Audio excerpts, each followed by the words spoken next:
Hello, bonjour, bonjour tout le monde. Je vous laisse le temps d'arriver sur le live, en replay. Je ne sais pas si vous me rejoignez directement ou plus tard. Faites-moi signe si vous êtes là, si vous entendez bien. Faites-moi un petit bonjour si vous arrivez. Mais je crois que je suis encore toute seule.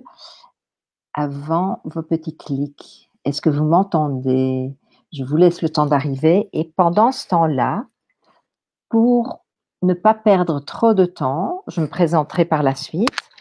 Rappelez-vous, je vais entrer directement dans le vif du sujet et rappelez-vous que je vous avais promis de vous donner la liste chaque semaine des rêves que nous allions avoir. D'accord? Comme ça, vous pourrez le regarder en arrière après avoir visionné ce live d'aujourd'hui dimanche. Rappelez-vous, selon les énergies de la Lune, chaque rêve a un autre impact quant à l'interprétation que nous allons pouvoir lui donner ou leur donner, s'il s'agit de plusieurs rêves. Donc, la nouvelle lune ayant eu lieu la semaine dernière, le rêve numéro 1 était la première nuit de la nouvelle lune. D'accord? Eh bien, cette nuit-ci, nous allons nous endormir avec un rêve, et demain matin, ce rêve aura eu je l'appellerai le rêve numéro 8 par rapport à la nouvelle lune, c'est la nuit, pardon, 8e nuit. Donc, ce rêve se réalisera, mais il n'aura pas d'impact et pas d'effet. Nuit à rêve sans impact, sans effet. Demain soir, donc mardi matin, nous allons nous réveiller et nous sommes, pour être bien précis, parce que si vous me regardez en replay, nous sommes le dimanche 1er mars. Donc, la nuit de dimanche à lundi, donc le 2 mars, on se lève avec le rêve numéro 8, qui n'aura pas d'impact, pas d'effet. Nuit suivante, donc le lendemain matin, après cette nuit-là, rêve à effet rapide, direct, immédiat, souvent favorable. La nuit suivante, et donc mercredi matin, on se réveillera avec un rêve heureux, plein de joie et de réalisation proche. Je vous laisse le noter calmement, doucement. Rêve numéro 11, ce sont des rêves qui se verront vraiment, mais sans signification. 12, même si prophétiques, ce sont des rêves contraires aux rêves, à effet opposé à ceux du rêve. C'est très compliqué de les interpréter, ceux-là. Qu'est-ce qui est opposé? Ce symbole, l'ensemble de la trame, symbole par symbole, il faut penser qu'il se passera le contraire. C'est assez complexe à interpréter. Moi-même, je n'aime pas m'y lancer, je vous le dis sincèrement.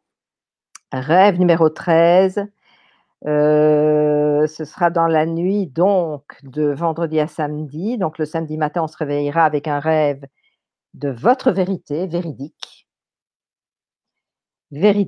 et qui se réaliseront. Et le lendemain matin, donc le dimanche matin, on se réveillera avec un rêve à effet lent de réalisation lente et parfois même douloureuse. Bref, le bonheur prendra longtemps avant d'arriver par rapport à un rêve de cette nuit-là. Est-ce que vous êtes là?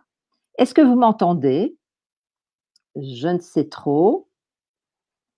Et en tout cas, je vais entrer dans le vif du sujet. Permettez-moi de me présenter. Je m'appelle Danielle Gourevitch, je suis experte en analyse de rêves. Je suis auteure d'un dictionnaire. Voilà, c'est un manuel de travail qui permet une gymnastique de l'esprit. Vous savez, c'est bien de devenir autonome dans l'interprétation de ses rêves, mais il faut habituer son esprit à jongler avec les mots. Et ça, c'est un dictionnaire que j'ai écrit à ce titre-là. Bonjour Samuel, bonsoir, comment vas-tu? Est-ce que tu m'entends bien? Et alors, donc, je suis fondatrice de l'Académie du rêve pour les professionnels de l'accompagnement, les thérapeutes, les coachs, les spécialistes dans le bien-être en tout genre. Et je suis également quelqu'un qui vous aide à réinventer votre vie grâce à vos nuits. Est-ce que tu m'entends bien, Samuel? Ça me ferait plaisir de savoir si le son est bon. Et comment ça va en général? Quelle est votre évolution? Oui, merci, génial. Est-ce que tu vas bien? Est-ce que vous allez bien? Est-ce que le fait d'avoir ce genre de partage chaque semaine, une petite parenthèse rêve, est-ce que ça vous apporte quelque chose? Dites-moi. Est-ce que quelque chose évolue? Bonsoir Emma, est-ce que ça va bien? Et est-ce que ça vous apporte quelque chose, le fait de parler rêve? Est-ce que vous entrez mieux dans le monde de vos rêves? Est-ce qu'un déclic se fait? Est-ce que ça vous permet peut-être de mieux comprendre vos rêves? Est-ce que vous posez une question avant le sommeil pour vous permettre d'arriver à quelque chose? Dites-moi si vous avez des questions. Est-ce que quelque chose vous a posé un problème? La semaine dernière, nous avons parlé d'améliorer nos relations grâce à nos rêves. Oh, tu dors mieux. Eh bien, ça, c'est magnifique. La confiance entre. Tu vois, nos rêves nous veulent du bien. Ils sont là pour nous guider et tu entres en confiance. Ça me fait plaisir.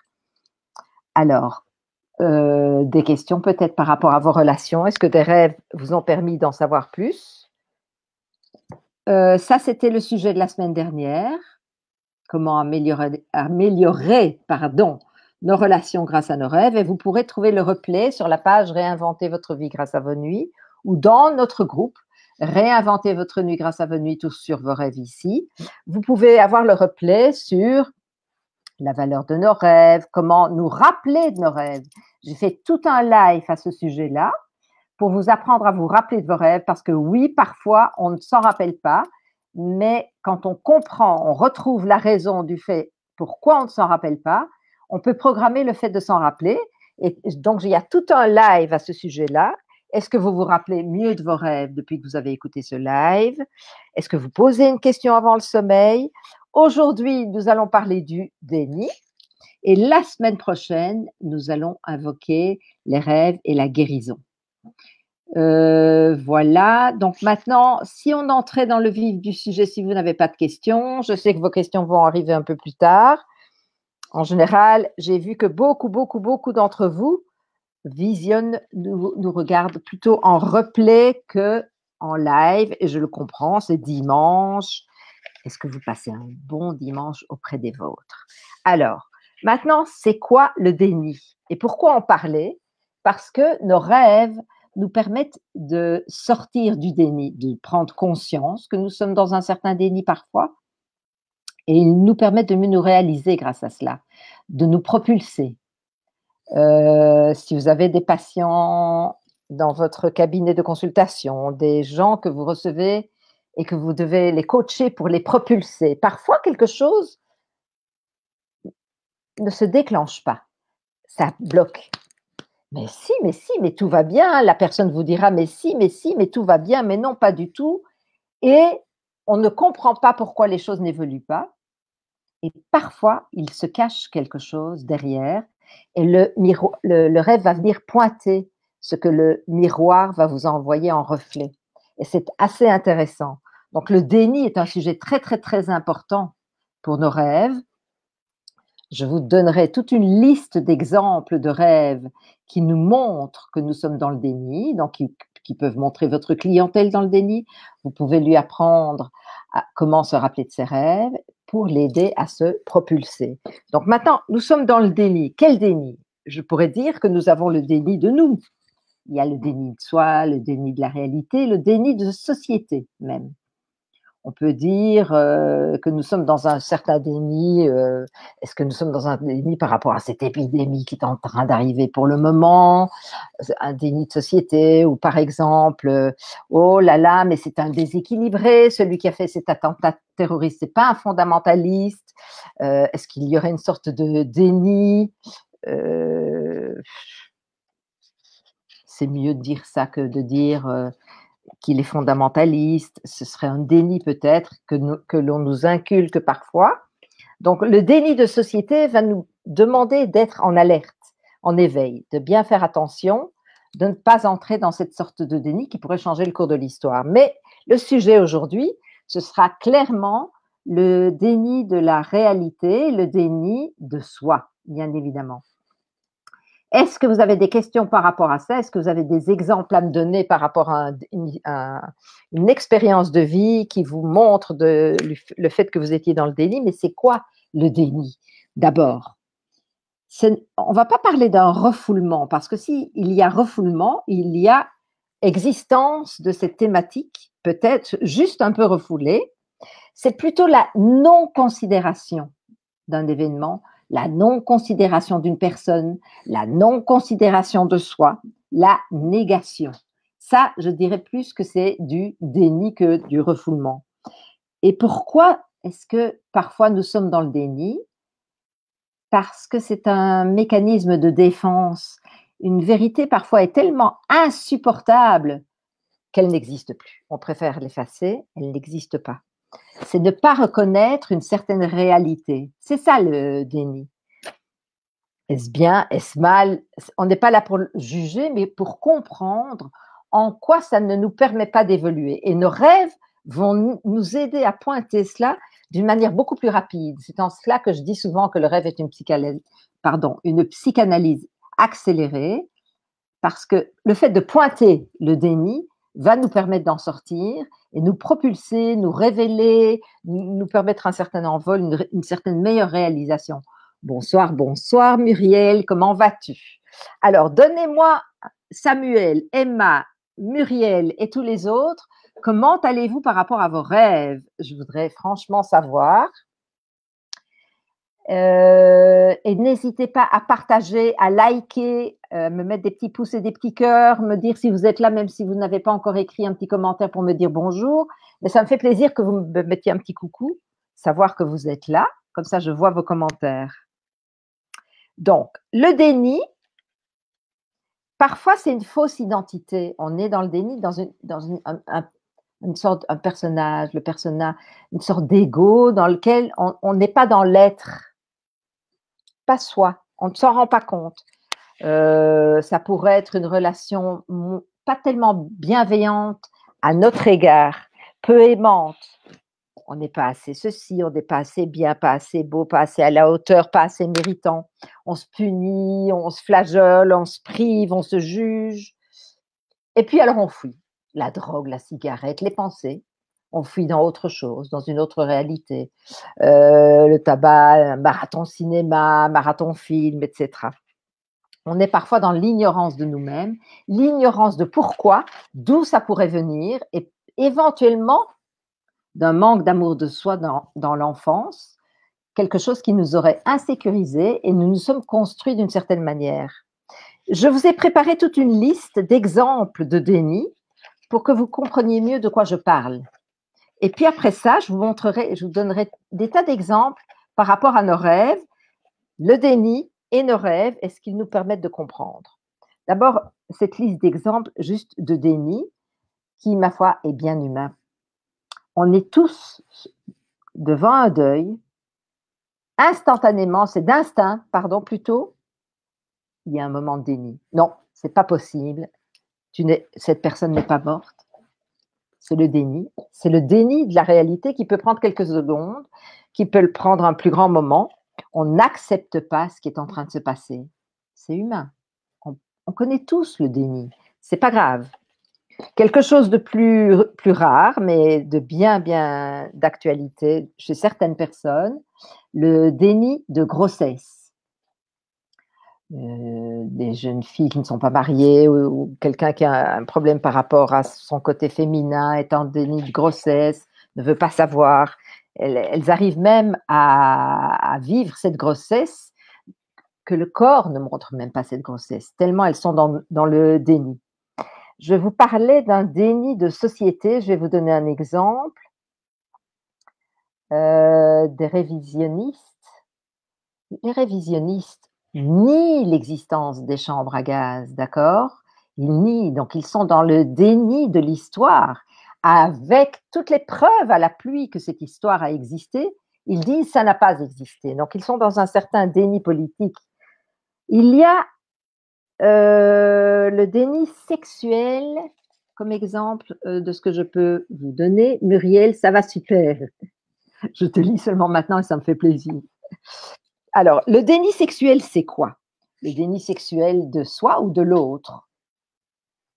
Je ne le sais même pas pourquoi je ne suis pas attirée, par exemple, par les hommes. Bon, ou bien ça ne va pas avec les hommes, sans me rendre compte que j'ai peut-être une attirance vers les femmes et vice-versa. Ça peut être un déni de soi sexuel jusqu'à… Pourquoi est-ce qu'il y a le coming out? Parce qu'il y a un certain déni à la base. Mais il y a aussi le déni de l'autre. Non, non, mon enfant, mais pas du tout, pas du tout. Moi, je serai grand-mère comme tout le monde, pas d'homosexualité à la maison. Non, non, non, non.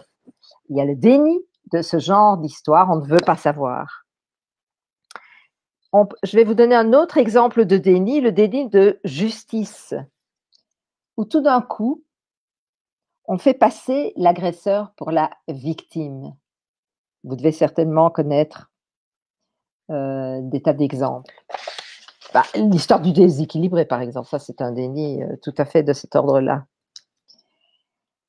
Maintenant, dans notre histoire, depuis notre enfance, qu'est-ce que l'enfant a vécu comme déni, qui est plutôt une volonté de mensonge, mais ah non, c'est pas moi, j'ai pas fait ça. Déni. Le déni maintenant de colère. On a vécu quelque chose de difficile avec quelqu'un. De toute façon, je ne t'aime pas. Déni de colère. Donc c'est pas, on ne reconnaît même pas qu'on est en colère. Je ne t'aime pas, alors où est le problème? Déni. Ou je ne l'aime pas lui. Cette personne n'existe plus, elle existe, elle existe, elle n'existe pas, elle n'existe pas. Et je ne sais même pas qu'un fond de colère est là. Imaginez-vous que dans un cabinet de consultation, la personne est dans un tel déni. Comment et ce qu'elle va vous raconter en analyse, ce que vous allez vous raconter à vous-même, on n'aura pas le fond même du problème qui fait que ça n'avance pas dans les relations, puisqu'il y a une colère qui fera qu'on peut la répercuter dans ces relations sans savoir la racine du mal. Donc ça, c'est le déni de colère qui fait qu'on se protège d'une certaine souffrance, en fait. Le déni du désir, un amour platonique, par exemple. Le déni de la mort. On est tous, quelque part, à un certain moment de notre vie, dans le déni de l'amour. Une insouciance magnifique par rapport à la vie, mais c'est fabuleux d'être dans ce déni-là parfois. Personnellement, la mort ne me fait pas peur, mais donc je peux l'envisager, en parler, être prête devant cet état de fait.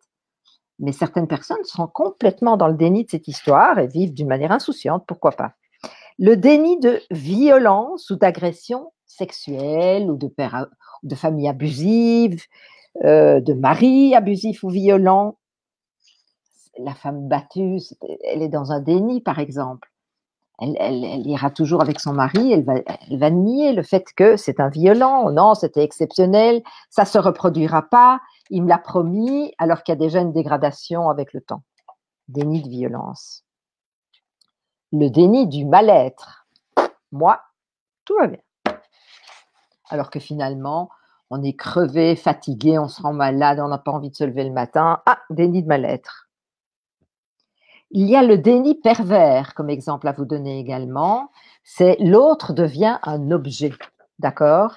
Je l'aime, mais je l'utilise. C'est une sorte d'amour objet, possessif. Donc là, je vous ai donné des tas d'exemples. Si vous avez en tête un exemple de déni que je ne vous ai pas cité, il y en a certainement beaucoup. Je vais maintenant vous donner des exemples avec les rêves, parce que c'est là que ça devient intéressant pour nous. Et vous allez voir si ça vous parle. Vous êtes dans un déni où la personne que vous soignez, ou que vous aidez, ou que vous voulez propulser, est dans un déni.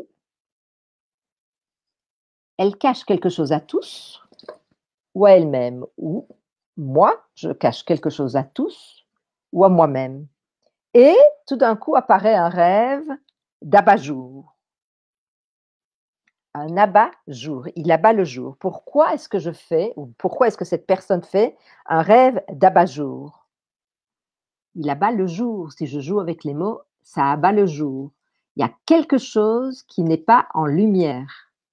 Donc, on fait un rêve d'abat-jour qui vient me dire, attention, il y a quelque chose que je ne mets pas en lumière pour moi, pour l'autre, Est-ce que je me le cache à moi? Est-ce que je me le cache aux autres? Ou est-ce que cette personne se le cache à elle-même? Rêve d'abat-jour. C'est un rêve qui invite, OK, quand on fait un rêve de déni, il invite à une réflexion. Où est-ce que je me cache quelque chose? Dans quel thème de ma vie je ne suis pas réaliste? Je vais vous parler du déni de ne pas avoir la conscience tranquille. Et vous êtes chrétien ou chrétienne, ou bien votre patient est chrétien ou chrétienne, et le rêve, c'est un abbé qui fait une oraison. Ah ah, ce rêve vient dire on n'a pas la conscience tranquille. Il y a quelque chose qui fait qu'on s'en veut, mais on ne le reconnaît pas. Et le rêve est un miroir, et il vient l'expliquer comme cela. Et ça va permettre peut-être de travailler le sujet qui fait qu'on n'a pas la conscience tranquille. On est humain après tout, on a peut-être pensé bien faire. Il est bon de travailler ce sujet-là pour débloquer la situation et permettre un certain dégagement. Un rêve d'abcès. Ben non, il n'y a rien qui me fait souffrir ici. Il n'y a rien qui me fait souffrir. Comment ça, il n'y a rien qui fait souffrir? Il y a du pu ici, il y a quelque chose qui est infecté, il y a quelque chose qui n'est même pas encore percé. Un abcès, c'est fermé encore, il ne coule pas dans le rêve, mettons. Il y a quelque chose qui n'est pas percé, qu'il faudrait mettre à jour parce que ça rend malade. Ça ronge peut-être, c'est un abcès, ça fait mal. Qu'est-ce qui fait mal? Un rêve ou alors peut-être un déni d'accepter d'aller dans ses profondeurs. Je ne veux pas savoir, faire face à moi-même, à tout ce qui est sombre en moi, mes aspects. On est tous blancs et noirs, on a tous yin-yang, on a tous des bons côtés, des mauvais côtés. Et le rêve est qu'on est au bord du gouffre, au bord d'un abîme.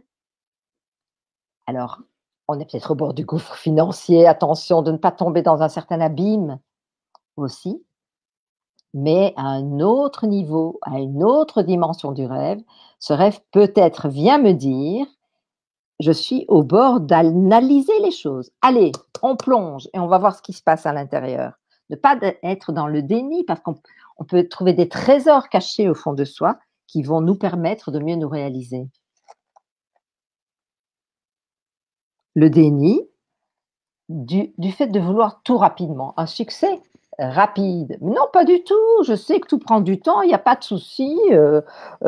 Et puis, on rêve qu'on abrège sa route, ou bien la personne et le patient rêvent qu'il abrège sa route. Ben, abréger, c'est vouloir abréger quelque chose.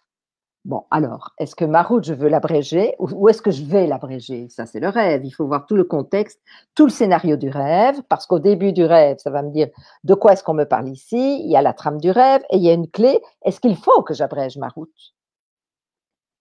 Maintenant, si ça vient au début du rêve, ça me parle du déni. C'est ça, c'est le sujet du rêve. C'est pas que je dois abréger ma route, c'est le sujet du rêve. C'est le début du rêve. Si en début de rêve, j'abrège ma route, je suis peut-être dans le déni de vouloir les choses trop vite. Je me persuade de certaines choses, on va dire. Un déni d'avoir les ressources. Et le rêve, c'est s'abriter d'un danger. Il faut accepter qu'on ait plein de ressources et que l'abri, c'est peut-être soi-même parfois. Et que l'abri, c'est sortir de l'ego, sortir des peurs. Donc, le rêve vient vous dire, tu as des ressources en toi, ne les nie pas, tu peux t'en sortir, sors de tes peurs. Donc, un déni peut être salutaire quelque part s'il vient se montrer en rêve, vous voyez, voilà ce qui se passe, maintenant je comprends, je peux y aller, je sors de ma peur, ah voilà, et hop, un dégagement se fait. Le déni, est-ce que cette personne qui est dans le déni ne se donne pas trop peu d'importance, ne donne pas trop peu d'importance au temps perdu? Ou est-ce que moi, je ne me donne pas, est-ce que je donne pas trop peu d'importance au temps perdu dans la vie en général? Et le rêve est un rêve d'agenda. Ben, pourquoi rêver d'un agenda? Soit parce qu'il faut s'organiser, soit parce qu'il faut prendre conscience qu'il est question de temps et de plan. Il y a un agenda aussi, le temps perdu. Donc, peut-être que dans un domaine de sa vie, on est dans un travail qui ne nous rend pas épanouis et on perd son temps à dire que dans ce travail, tout va bien et on fait un rêve d'agenda. Le passé est-il une obsession? Le déni, c'est ça. Est-ce que le passé non, pas du tout, mais non, je pense pas tout le temps au passé, mais non, non, je vais de l'avant, et le rêve est un rêve d'album de photos. Ça veut dire que c'est déjà le passé.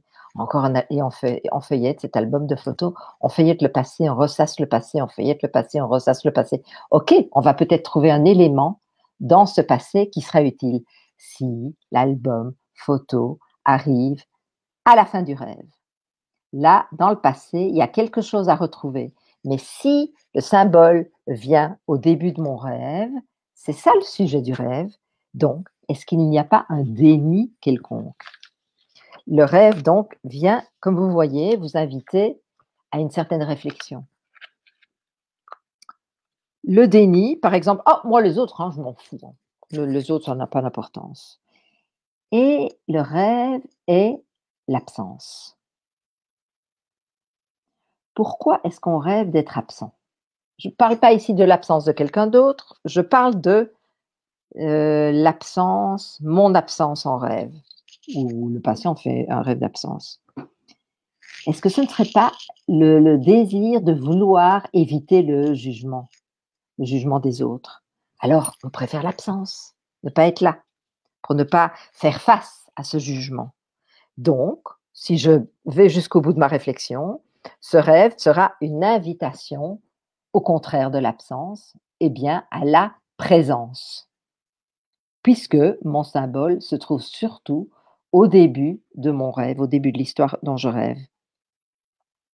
Le déni, dont je vais vous parler maintenant, c'est quelqu'un qui a souvent peur, indécis, incertain. Et le rêve, c'est s'abstenir de voter. Ne pas prendre position, en fait. Indécis, incertain, peur. Et le rêve est on s'abstient de voter. Comme vous voyez, à chaque rêve, je m'arrête. Quand est-ce que le symbole vient? Au début, au milieu, à la fin. Quand le rêve vient me dire une absence de voter, c'est une absence de prendre position. Est-ce que c'est ça que je fais dans la vie? Est-ce que je ne prends pas position? Est-ce que j'ai peur de prendre position? Est-ce que la personne qui fait ce rêve a peur de prendre position? Et le rêve vient éclairer et permettre de dire « Ah, d'accord, je n'ai pas à avoir peur, je peux prendre position. » Et ça permet un certain dégagement. Ça permet d'aller de l'avant. Un rêve vous permet d'aller de l'avant. Le déni, un rêve de grandeur. Bon, non, je ne fais pas des rêves de grandeur, pas exagérer. Je ne dois pas être vedette de cinéma, pas des rêves de grandeur. Quand même. Le rêve, c'est Amérique. Le rêve, on rêve d'Amérique. Le rêve américain, si ça vous parle. Donc, le rêve vient révéler beaucoup de choses. Un déni, par exemple, de mal-être en couple. Et le rêve, c'est quoi? Un abandon de la maîtresse ou de l'amant. Qu'est-ce que ça voudrait dire? Ça voudrait dire qu'on recherche la liberté, puisqu'on rêve d'abandonner. Le début du rêve. C'est pas qu'il faut abandonner, c'est le début du rêve. Le rêve d'abandon de la maîtresse ou de l'amant est un rêve de liberté. Alors, le rêve vient vous inviter à dire pourquoi est-ce que je fais ce rêve d'abandon de l'autre? Est-ce que c'est ça mon rêve? Est-ce que je suis en manque de liberté? Il m'invite à me poser une question ou à poser une question à la personne qui fait ce rêve. Le déni de la peur de vieillir. Et qu'est-ce que ce sera? Ce sera un rêve avec un exemple, un abandon des enfants. Là, voilà, on vieillit, on abandonne l'enfance. Est-ce que c'est une peur de ma naïveté, de ma crédulité, de mon côté enfantin? Qu'est-ce qui s'en va? De quoi est-ce que j'ai peur? Quand je parlais d'un rêve de mal-être en couple, je ne vous ai pas donné un autre exemple que j'avais noté, c'est abandonner un chien.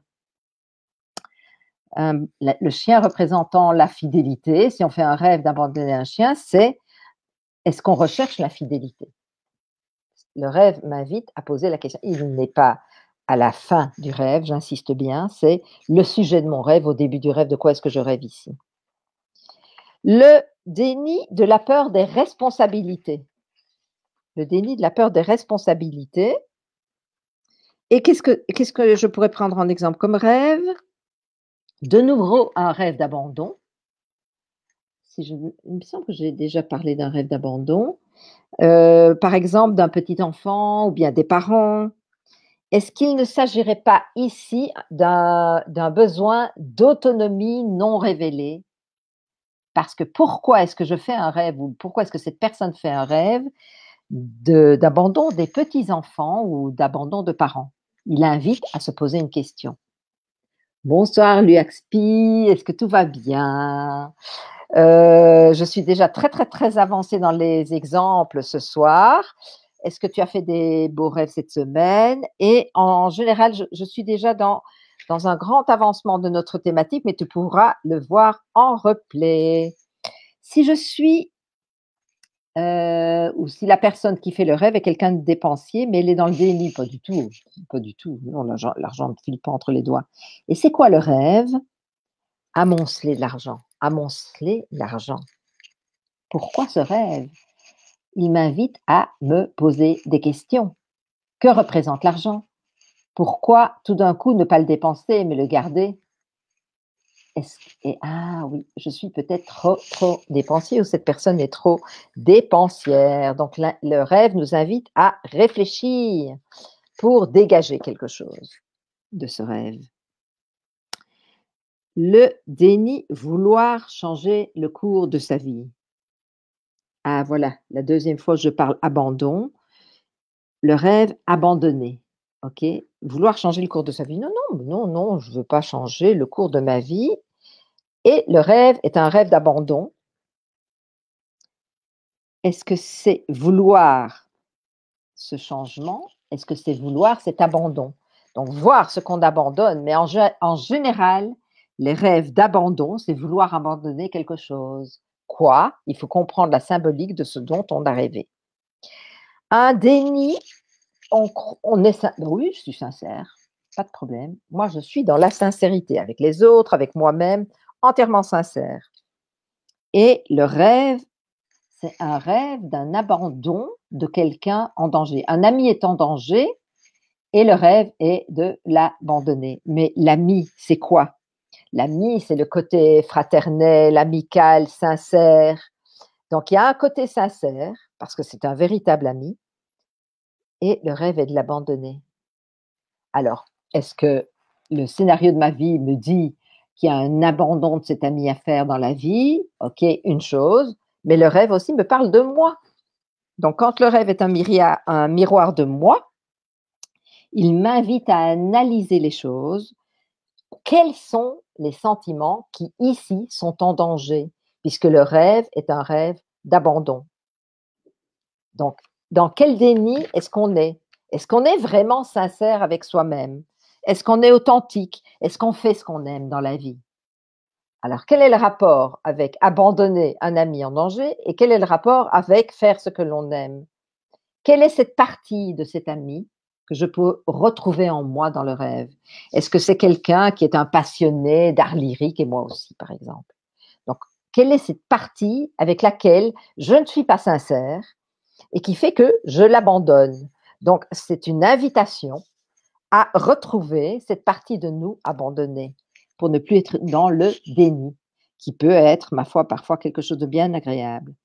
Et en dernier exemple, sauf si vous avez des questions et des témoignages, je suis évidemment tout à votre écoute. Un déni de voir la réalité et un fameux rêve, c'est un rêve où l'on baisse les yeux. On ne veut pas voir. C'est pas qu'il faut baisser les yeux parce que le rêve de baisser les yeux est à la fin du rêve, là où se trouve la clé, c'est-à-dire quelle tournure est-ce que je veux donner à l'événement. Baisser les yeux se passe en début de l'histoire ou au milieu de l'histoire. Baisser les yeux, c'est ne pas vouloir voir quelque chose. Alors, qu'est-ce que ce rêve vient faire pour nous? Il vient nous aider à réfléchir et nous dire qu'est-ce que je ne veux pas voir ou qu'est-ce que la personne dans votre cabinet de consultation ne veut pas voir. Et le rêve invite à travailler pour nous propulser, pour nous aider à nous dégager de cela, parce que mieux voir, il vaut parfois une vérité bien dure à assumer, mais ma foi bien utile. Bonsoir Nathalie, on ne se connaît pas encore. Est-ce que tu fais des beaux rêves? Est-ce que tu as des questions par rapport à tes rêves? Est-ce que vous avez tous des questions? Parce que là, j'ai passé en revue toute une liste d'exemples de déni. Est-ce que vous avez bien compris? Est-ce que vous sentez que les rêves peuvent vous aider? Je suis là encore en attente de vos questions. La semaine prochaine, nous allons parler guérison grâce à nos rêves. Et là, ce serait bien que vous veniez témoigner des choses qui peuvent nous alerter. Il y a des rêves d'avertissement par rapport à la santé ou la guérison psychique, physique, autre. Mais les rêves de guérison qui vont certainement nous aider aussi à nous propulser. Nous en parlerons la semaine prochaine. Est-ce que vous avez des questions? Je suis encore là 1 minute ou 2 pour vous. Avec plaisir. Est-ce que vous avez un rêve à élucider? Et en général, si vous avez un rêve à élucider, dans le groupe Réinventer votre vie grâce à vos nuits, tout sur vos rêves ici, nous allons en parler plus en longueur, certainement d'une manière beaucoup plus discrète, secrète, puisque le groupe est fermé. Ici, nous sommes sur la page Réinventer votre vie grâce à vos nuits. Je ne connais plus le nom de ma page. Dans un lien que je vous mettrai après cette diffusion, je vous montrerai la présentation de l'Académie du rêve pour les personnes que cela pourrait intéresser. En tout cas, le déni dans les cabinets de consultation est matière courante et ne permet pas à la personne de faire des bonds en avant. Donc, être au cœur du sujet, voir, même si la personne n'en parle pas ou si elle en parle d'une manière contraire, idem pour vous-même. Le rêve va permettre de faire des bonds en avant. Est-ce que vous me saisissez? Est-ce que cela vous parle? Je ne vois pas de commentaires. Je reste encore 1 minute ou 2, voir si vous avez des questions. Et sinon, à part cela, n'hésitez pas, sur mon site internet www.danielgorevitch.com, je vous offre tout le premier chapitre de ce manuel de travail, dictionnaire des rêves, avec le rêve, une vie de rêve. Donc, vous aurez toute la lettre A qui pourra déjà vous donner une idée de la manière dont vous pourriez avoir une gymnastique de l'esprit pour certains mots quand c'est possible. En tout cas, je vous éclaire beaucoup au sujet de vos rêves dans ce dictionnaire et vous pouvez télécharger donc la partie que je vous offre. Et sinon, les liens pour l'acheter, évidemment, se trouvent sur le site internet également. N'hésitez pas à le commander si cela vous tente. Voilà, je vois que vous n'avez pas de questions, vous n'êtes pas très actifs ce soir à faire les bonsoirs. En tout cas, j'espère que cela vous éclaire. J'espère que vous allez faire des bonds en avant dans vos rêves et que vous allez célébrer la magie de vos nuits parce qu'elle va vous donner de la magie dans votre vie. Je vous souhaite donc beaucoup de rêves à n'en plus finir et une envie furieuse d'en réaliser certains. De tout mon rêve et pour les vôtres, je vous laisse, puisque je n'ai pas de commentaires, ils vont certainement m'arriver en message privé parce que j'en ai beaucoup après les lives. Il faut savoir que cette diffusion part dans beaucoup de groupes. N'hésitez pas à la partager, à liker si vous avez aimé, si cela vous a parlé et à me donner vos commentaires. Je vous souhaite une merveilleuse semaine de rêve, de tout mon rêve et pour les vôtres. Et je vous dis à bientôt, à dimanche prochain, en tout cas avec plaisir. Au revoir.